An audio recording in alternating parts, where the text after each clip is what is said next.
before because you can see we deal with a lot of we deal with second hand and also we deal with new ones. I don't know what is going on in South Africa. I don't know if it's the problem of the government or I don't even want to know. But since now, these things have changed. I don't know if you understand what I mean. So things are not like the way it is.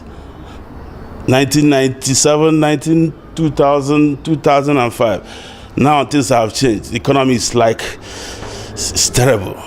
So that's that. But your business so far, I can see your shop is really stocked, and that means you're doing well. We are trying because the business has been a long time. So now we are trying to see how the business is gonna grow. But we thank God the business is growing a little bit. This time people are suffering. There's no work.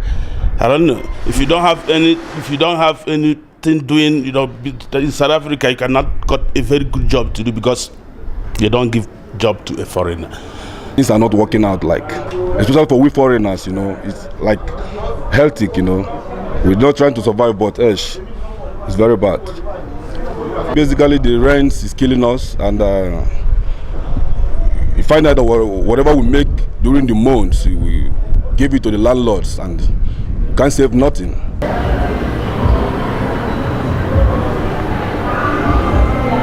I think it was quite better than the way it is now.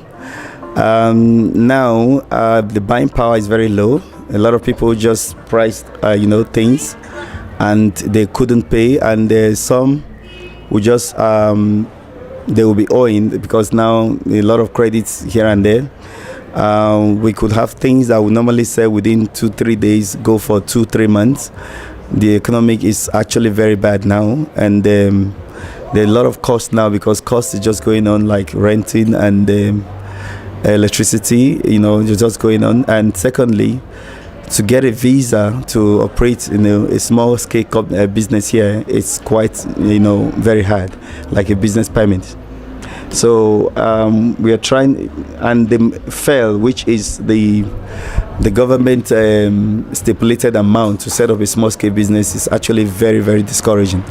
Because that's what you can afford to actually run a small business. Small business like this could be run with 50,000 rands, but the government would demand like 2.5 million to run a business like this. So it's actually outrageous for you to think of that kind of amount to get a business permit to run a business like this. So this is one of the ways that the government, should try and monitor things and make sure things work out for small-scale business, because small-scale business are actually what hold on to economic and make it actually very standard. I'm into fashion design, and this is our period to be much busy, but you can see the business is a bit slow, but we are not complaining. We give God all the thanks, but we are trying. Actually, if I'll be honest, this year I think is one of the worst years I've ever noticed in South Africa, because one, if I'll give instanta like the renter, you understand, in terms of the renter is really like frustrating the business. It's just exactly we're working for rent.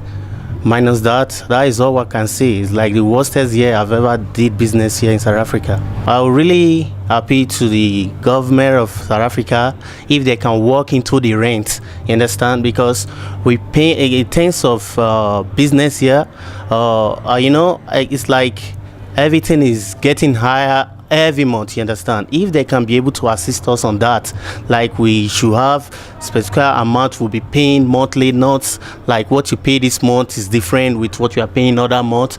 If they can be able to work on that, I think it's really going to help business in South Africa.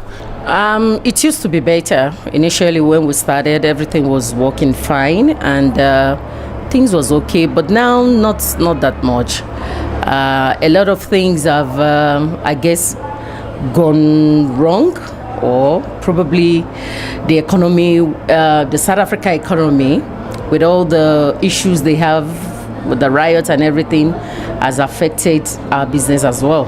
So it hasn't been that favorable. No, it hasn't been. It's been. The other thing that could turn and being our own business fine is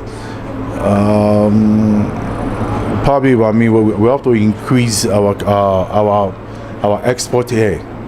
Then probably the people minding this complex.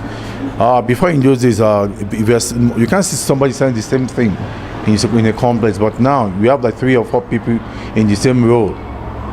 Before they won't allow you, but now it's the thing, you can just get the shop, sell anything you want to sell. Which was not like that back in the years. They'll give a specific thing you have to sell in your shop. Well, things aren't like that.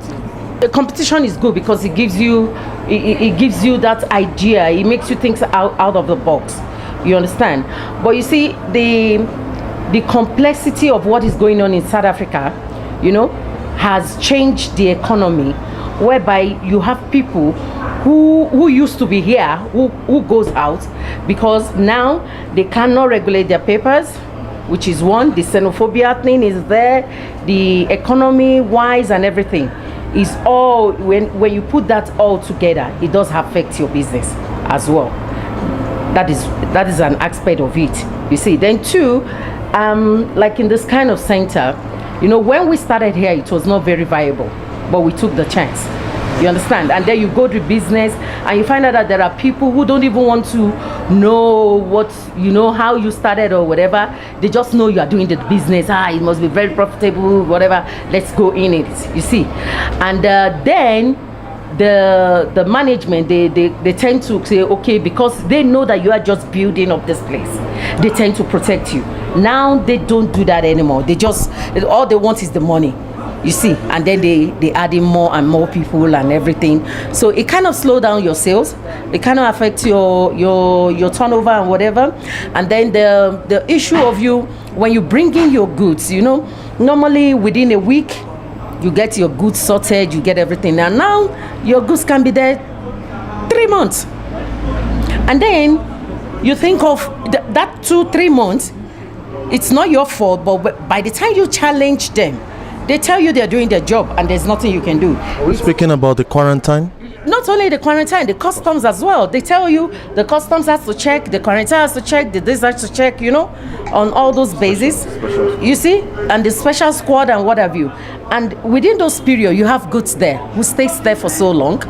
You have some perishables and then you pay. You pay for, before they used to charge you like, okay, probably you pay for 2 days your goods, you know, then, and then you just pay for 2-3 days. Now they will charge you if you've got 2 tons. They charge you based on the goods per day. Okay. So yeah, they charge that. So that's then you have your capital, your profit, your everything stuck in there, and then by the time it's out, you lose some things.